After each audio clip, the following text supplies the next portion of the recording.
Pride and Prejudice by Jane Austen in 2 minutes. The story follows Elizabeth Bennet, the second of 5 sisters in a family with little money and a mother desperate to marry them all off.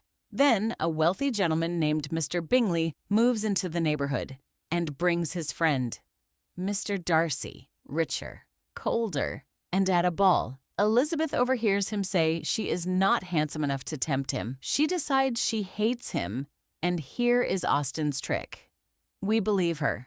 Darcy, against everything he intends, falls in love with her. He separates Bingley from her beloved sister Jane, convinced the family is beneath them.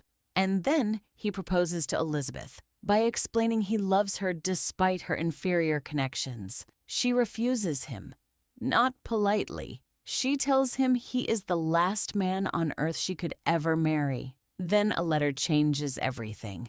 Darcy explains himself, and Elizabeth realizes with horror that half of what she believed about him was a lie told by a charming man she trusted.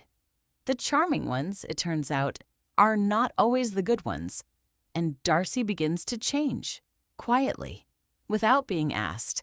When a scandal threatens to ruin Elizabeth's entire family, he saves them in secret, expecting nothing, not even for her to find out. She finds out. And when he proposes a second time, humbled, it is not to the woman he once looked down on. It is to the woman who taught him to see clearly. She says yes. Pride and Prejudice is not just a love story.